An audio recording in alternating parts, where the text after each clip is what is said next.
Hey, welcome to the Tech You Should Know podcast, and thanks for supporting us at Commander.com by reading our articles and getting our newsletters, and by listening to these Tech You Should Know podcasts.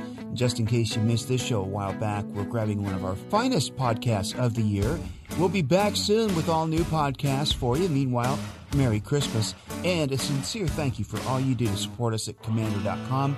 Enjoy the show from our Tech You Should Know archives.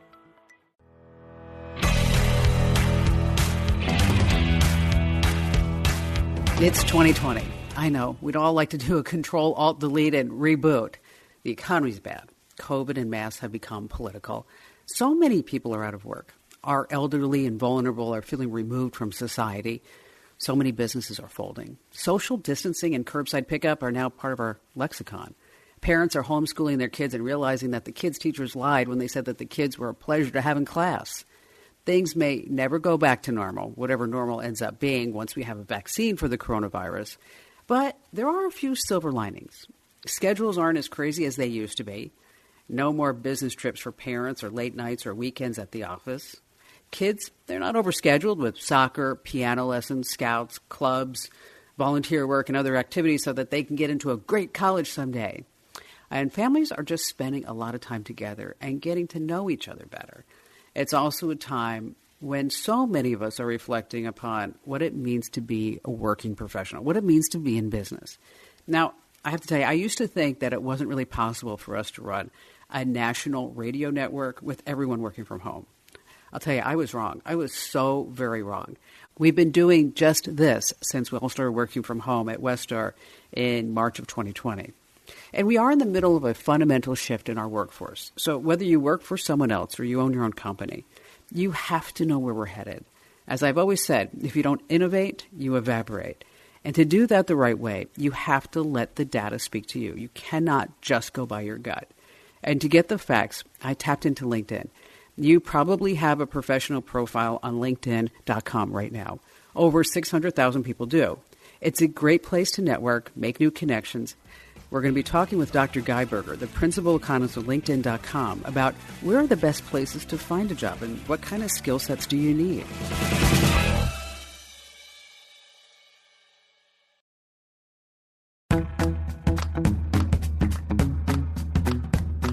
Joining us is Dr. Guy Berger, principal economist at LinkedIn.com. So, Dr. Berger, thanks for joining us. But first things first, what exactly does a principal economist do? That's a great question, Kim. I think I have pretty much the best job in the world. I'm obsessed with tracking the economy and labor market using various data. But, one of the most unique data sources that exists is LinkedIn. And, I know way more about what's going on in the labor market than I ever did before I came. And it's a joy to come into work every day and analyze those trends. And I bet you because, I like my job because I swear I've never been diagnosed, but I have ADD. But every day is a new day. It's like, wow, this is great. I love technology. But since COVID hit, because we're all working from home, and Zoom doesn't really care where you call home. We've heard of people moving to places like Wyoming or Idaho, Rhode Island, remote areas. And then I was really fascinated because in the New York Post the other day, they were talking about New Yorkers that they're rushing to rent so-called winter houses ahead of the second wave of COVID-19. And they're going to Miami and Malibu. What does your data say about that? Well, I think it's an interesting mix of what is happening. We do see there's obviously been a giant pickup in remote work. And we do see, for example, that migration into big cities is slowing. Picking the San Francisco Bay Area where I live, for example, we've seen a 6.3% decrease in the number of members moving into the region. But, it's not where people are actually moving. Sometimes they're moving to different locations within the same area when they move. There isn't yet a sign, for example, some of these really dramatic changes that, New York or San Francisco are going to disappear. These cities have survived much worse crises than COVID, and the likelihood is they're going to survive this as well. I do think the other thing that's interesting is you're starting to see, because people are working remotely and are not in the office and aren't socializing as much in person with people, is that the geographic distribution of the connections they make is changing. They're networking more outside their metro area or city than they would have in the past because they're not necessarily encountering people in person as much. And that's fascinating to me because you no longer are you really tied, like you said, to a specific part of the region. You're not tied to New York. You're not tied to San Francisco. But when we start looking at what's happening to those cities and the people that are working in these cities, are you finding that the cities are now needing to adapt to a different workforce? I think here's the thing about adaptation that's really interesting to me. COVID is not going to be around forever. I mean, it certainly lasts a long time, and those of us that are working from home, it's at least speaking for me, it's like I've been doing it for 6 months, so I'm kind of used to it. But at some point, a lot of things are sort of making people not necessarily want to live in cities. So not having less urban amenities, having fewer bars open, having enforced social distancing. These things are going to go away. And, as far as I can tell, people that are in their 20s are still going to enjoy going to bars and going out, going to movie theaters, going to bowling alleys. And those things are a really powerful force for American cities. Now, what it may mean is, maybe working from home is more of a thing than it was, but people still want to hang out in cities and have recreation, and that might change the jobs that are present. But, cities are still going to be hubs, right? And it just might be the contours of those hubs are going to be a little different. Now, I thought I read that Facebook was going to start looking at salary reallocations because if you didn't live, quote unquote, in a really expensive part of the country, and if you were a systems engineer, but maybe instead of living in Silicon Valley, you lived in Boulder, Colorado, that they would adjust the salary accordingly. What have you seen with that? Well, so I think it's still really, really, really early days to think about how companies are going to adapt. I think right now companies have a lot of flexibility and, working from home maybe for a lot of them has gone better than they expect, and so they're more open to it. But the pendulum swings. I also read an article today that many banks are starting to nudge their employees to start, many banks in New York City are starting to nudge their employees to start coming into the office. I think that it still remains to be seen what the world, when people are no longer worried about COVID, what that world looks like. And, whether people, once that goes away, they're like, you know what, I need to go in the office more often than I thought, or my boss wants me to go to the office more than I was recently. And once that happens, I guess I personally am less convinced that the world that we see now is exactly the world that we're going to see in 12 or 18 months once, the pandemic is much less of a risk. So is that what you think it's going to take a year, 2 year and a half before, quote unquote, whatever normal comes back to? It could be shorter. It could be longer. A lot of it depends on treatment. I'm an economist, not an epidemiologist or virologist. But I think the thing is, that seems like a really long time, I understand, from perspective. As an economist, I'm thinking, you know what? That it sounds to me like a change that is definitely not permanent.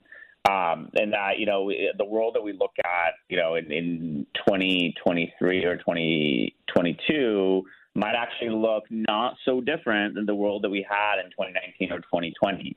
And I think that that's why, we don't yet see the data that suggests we're experiencing huge permanent changes. That's going to take a while to evaluate. Hey, don't forget, if you've got a good question about something digital, you can get Kim's unbiased advice, and it's advice that you can trust. America's Digital Pro, Kim Komando, and our nationally syndicated radio show. You just go to Komando.com, and in the upper right-hand corner, click on the Be a Caller button. We're going to ask you your name and for a couple of details about your question. We'll set up a time where you can be on the show, ask your question on the show. It is fun. You can call your friends and let them know that you're going to be on the show. And that's, again, the Be a Caller button in the upper right at Komando.com. And just ahead, Kim and Dr. Berger talk about how the job market during today's pandemic compares to that of the 1918 Spanish flu, as well as how the job market is recovering. Stick around. You don't want to miss this. It's tech you should know.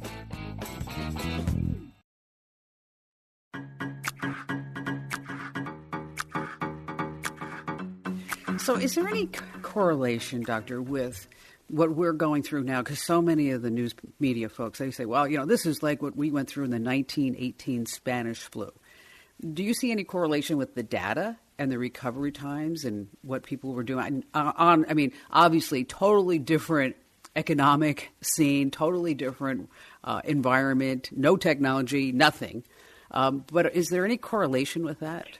Well, I think one thing you said, which I think is absolutely right, is it was a very different time. The economy looked a lot different. It was much heavier on agriculture and manufacturing than it is today, where you have the overwhelming majority of people in the U.S. economy work in services.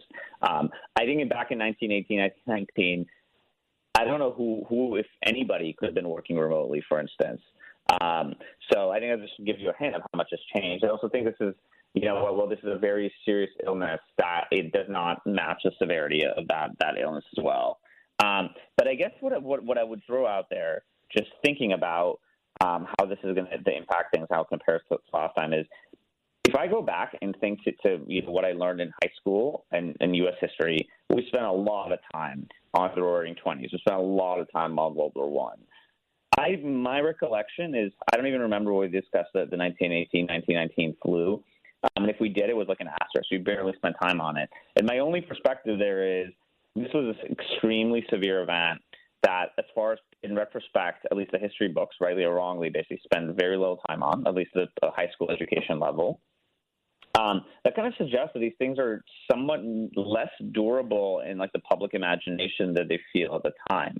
And so to me, are people that live through this going to remember it?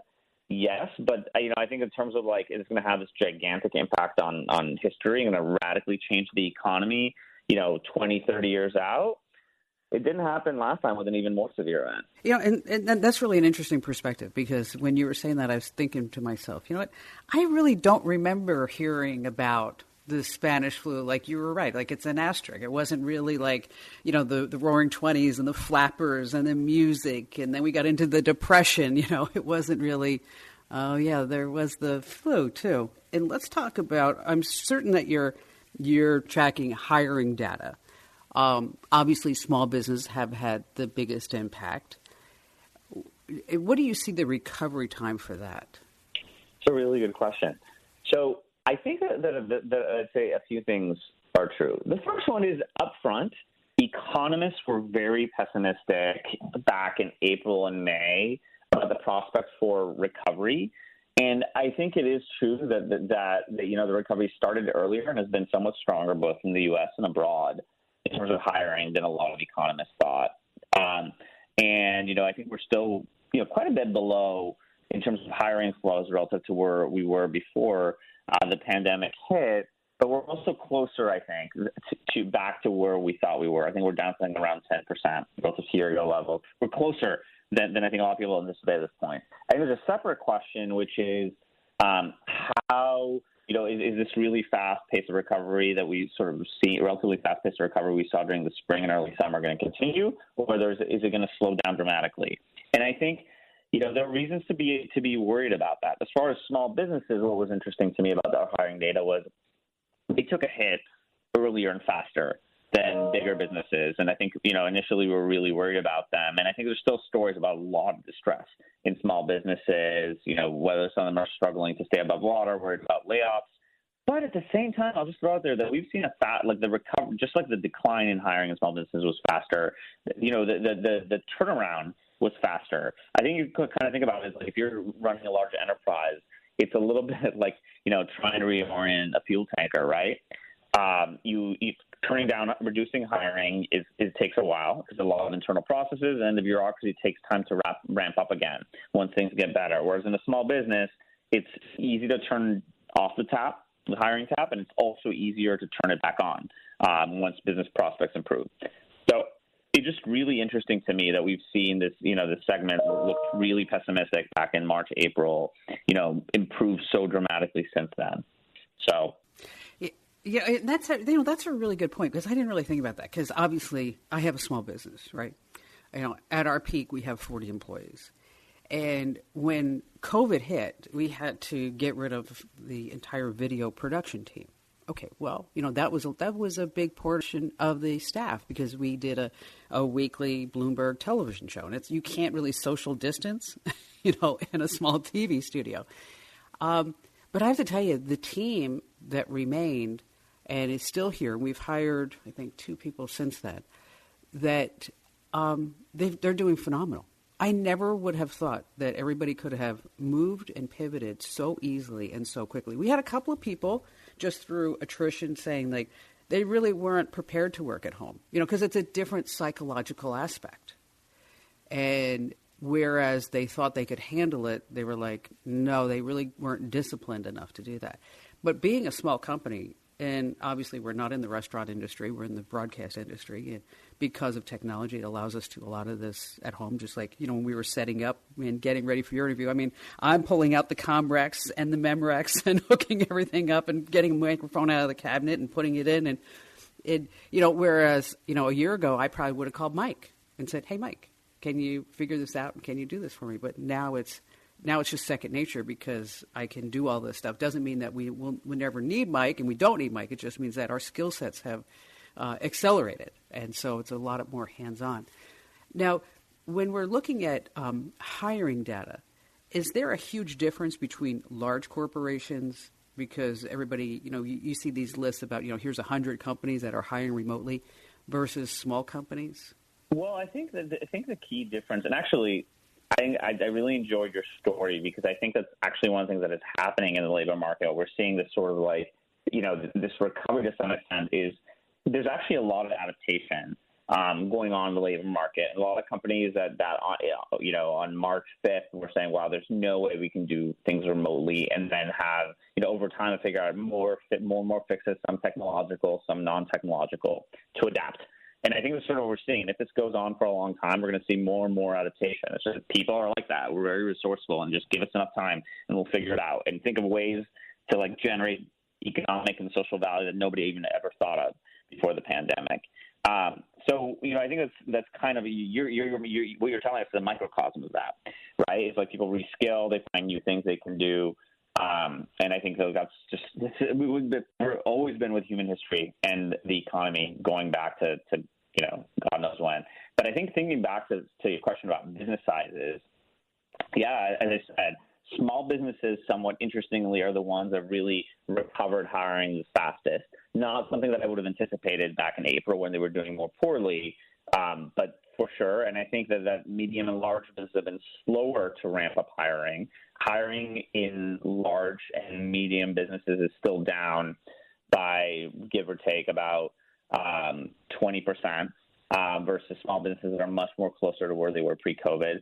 I think it's really interesting. What I find fascinating is the question of, is it the same small businesses or is it a different kind? But essentially, like what we talked about in terms of, businesses reorienting themselves, if some small businesses really got hit. Think about restaurants. They got hit really hard.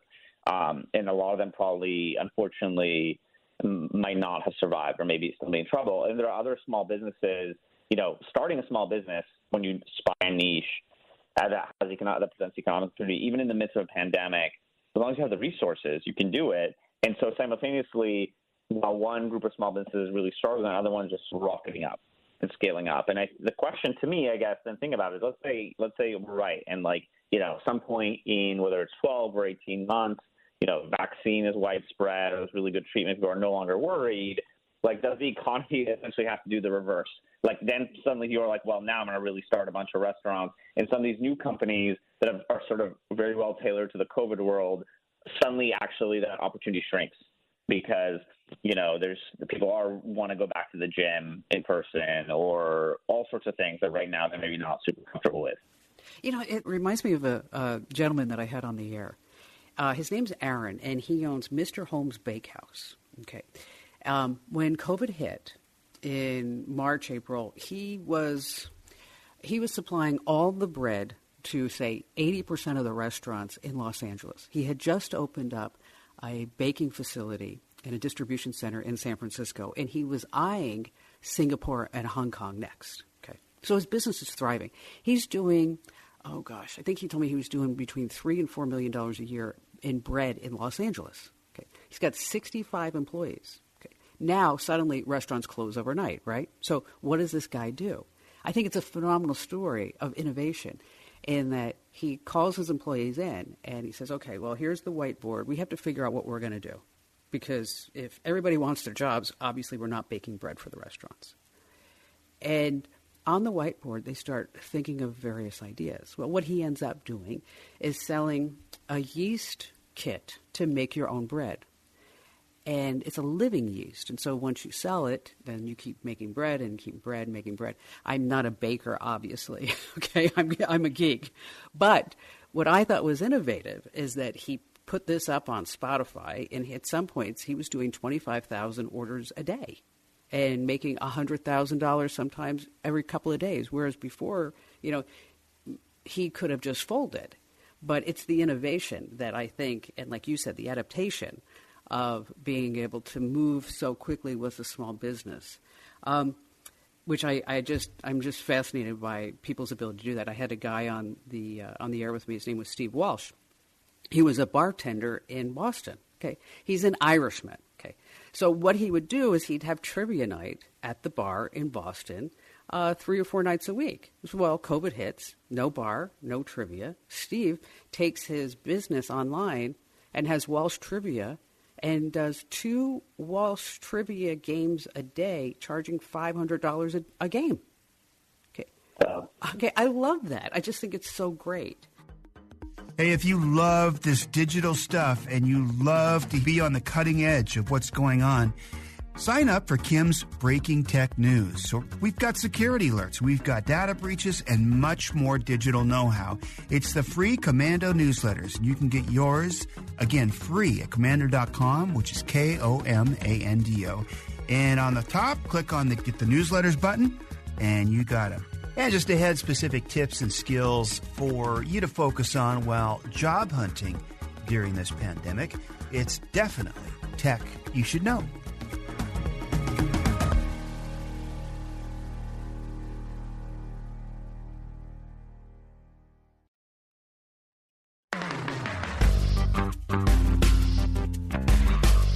Talking about just skill sets, are there specific skill sets that if I'm unemployed, because not everybody has the ability to turn bread into yeast or trivia bar into a Zoom call, which he's done for the UN and any other places, even Bank of America, he was telling me the other day, that there's certain skill sets that people should really have right now to get a new position, before we turn back to normal, so to speak? Yeah, it's a really good question. So the first thing I think we need to be upfront about is this is a more challenging labor market than we've experienced in quite a while. And, there's still an enormous amount of layoffs going on every month. If you saw in the jobs report that the Bureau of Labor Statistics released last week, we actually saw the number of people on permanent layoffs is still going up, even as overall unemployment's going down. It's at its highest level since 2012 or 2013. So it's still a challenging world out there. And so, I always think about this idea of what skills people need is like, if you're a listener and you're having trouble finding a job, you're not alone. Like, it's a hard thing, and it doesn't have to do with skills. It just has to do with the fact that there are a lot of job seekers and not that many jobs right now. So I just wanted to get that out of it. In terms of things that people that are skills are useful for people to know. I mean, as always, what I tell people is that it's really useful to have good soft skills, communication skills, listening skills, the kind of thing that even if you're not in the office are useful skills to have, and digital literacy skills. And I think we used to think about those in terms of knowing how to use spreadsheets or, word processor. Microsoft Word. Yes. Yeah, exactly. But I think that that's interesting that now that digital literacy has another dimension, which is knowing how to work effectively remotely. How do you effectively communicate? You sort of, these two worlds merge of soft skills and digital literacy skills. How do you communicate effectively on Zoom? How do you collaborate remotely? Those things become more significant, including in a lot of jobs that historically have never used them. Think about actually the 2 examples you came up with, which is, for example, the baker or the person running trivia contests, they probably had to come up to speed on certain kinds of social media and other technology fast when they were adapting. You think about industries like health, like wellness, for example, like people teaching fitness online, or healthcare and telemedicine that have actually, it seems to me, have actually been pretty effective in adapting. You would not have guessed these industries would adapt as quickly as they have, but they have adapted. And a lot of that is because people are learning these new skills, allow them to do things similar to what they were doing before, but remotely. And I think those things are really important and are new relative to the advice you would have given people 2 years ago when they were looking for a job in terms of what skills they should learn. So how do you demonstrate those skills? I mean, obviously, when you have a Zoom call, you have the background and you look good and you got good lighting, things like that. But when you're, are there any like key secrets that we could pass along to folks? I'd say that here's my feeling about this. It's interesting because we're like, well, how do you teach people? Look, and this goes before, like, telecommunication skills were a big thing. Like, how do you teach people soft skills? How do you teach people digital literacy skills? I mean, there are courses out there, shameless plug, LinkedIn also has courses on how to do these things effectively on LinkedIn Learning. But I think just generally a lot of it's just doing these things and practicing, right? Like, how did you or me learn how to use a spreadsheet or do a word processor? Just part of it's doing it a lot. And so if you're employed, hopefully you're doing some of these things regularly and you're just kind of getting better at it, more comfortable at it. If you haven't, things like, joining networking groups where you're on Zoom calls and you learn how to present yourself, or like, other groups to help you work on your writing skills or communication skills. Like, that's, I think, really where, leaving aside the coursework that you can take, I think, like, learning by doing is so powerful with a lot of these, like, very important but less academic skills that people need in the job market. Yeah, and that's, those are all really good points, because you're right. I mean, it's practice makes perfect. I have a couple of gals that I'm mentoring at the studios. And, they hate it, but I go through their presentations and their podcasts and when they're on the air with me, and then we go through and it's like reliving the horror, you know what I mean? So this was great, this wasn't good. And it's hard for people to watch yourself, but if you really can watch and listen to yourself, you really can learn some things that you could be doing better. Moving back to just the data for a sec, if I am looking for a job, what's large companies? Is it showing that the data is there, obviously, more than smaller companies? No, as I said, I think that small companies are actually really are ramping up hiring a lot more than small companies. I mean, more than large companies. Large companies are just they're increasing their hiring much more slowly. It may be that they initially were just really slow to let go of staff, and as a result, and slow to cut down on hiring. And so maybe they I don't want to say they overloaded, because I think that unemployment's still really high. So I don't like to think about companies having too many people employed. Thank God that they're keeping as many people employed as they are. But to some extent, if you didn't cut back as much when things were bad, you might not be in a situation where you really need to ramp up when things are getting better. And so to some extent, you can think of it as large businesses maybe smoothing their hiring cycle more than small businesses.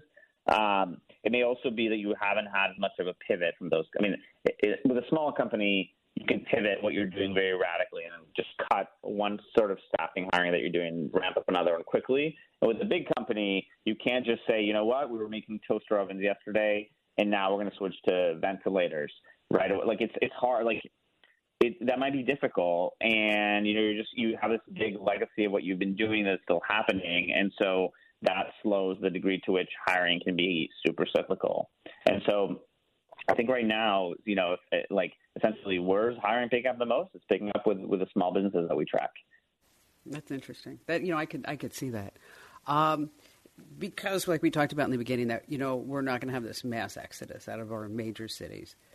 If I am looking for a job, does it matter where I am right now and where the company's headquartered and where the job might be? I think right now it matters a lot less than it did in the past. I do think that there's a question, whether companies have different philosophies on this remote work world. As you said, there are companies that have decided, you know what, we're going to support you working remotely in perpetuity, even after this ends. And that could last. I think there's some companies for whom this works so well that they really do deliver on it. Some companies will potentially reevaluate as more and more of the workforce starts turning back to headquarters, which approach works, and there may be a mix in a lot of cases. But I think so. My answer is, right now, I think there's been a huge equalization between people that live really close to the headquarters city and people that live further away. It's a good question how much that reverts to where it was, where living close to headquarters is a big advantage 3, 4, 5 years down the line. And my suspicion is the pendulum's probably going to swing back somewhat, but probably not all the way. So you're confident that we're going to make it through this and the economy will? Yeah, I'm confident. I never want to dismiss a really challenging situation. I think for both, leaving aside very elevated unemployment, it's still, near the levels where it was the peak of the prior downturn. And not only that, like a huge amount of social distress for people and the health risk, that people face, including a lot of the essential workers that have been going to work every day since this crisis started, and essentially are risking their health or facing the choice between their health and their being able to pay their rent. But I do think in the end we've survived. We're going to survive this. We've survived really difficult times in the past. I don't want to, without discounting the pain.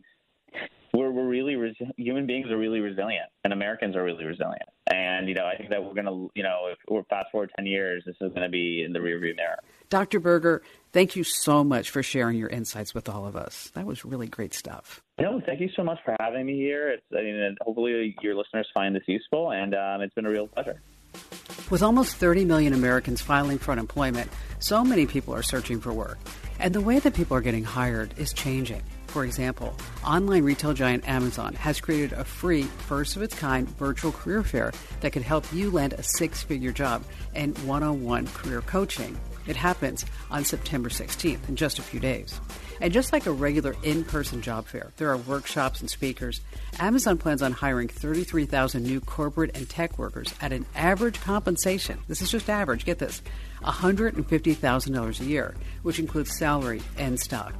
At Komando.com, we keep you up to date with work-for-home opportunities that are legitimate, and that's key. You just can't Google search work for home and I need to make some money.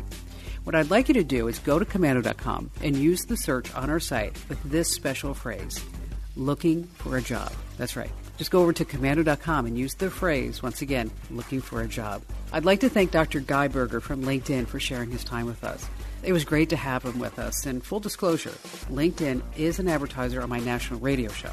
But even if they weren't, I would have had Dr. Berger on this podcast. He's just so smart. He's fabulous. And thanks goes out to Mike James for putting it all together, and to Ali Seligman for her help in posting to social media and also on our site. And really, thanks to you for listening. We appreciate your support of all of our programming. And if you're looking for the podcast for my 3-hour weekend show, you can try it for free for 30 days. After that, it costs a few bucks a month. Just head over to getkim.com. Once again, that's getkim.com. And thanks so much.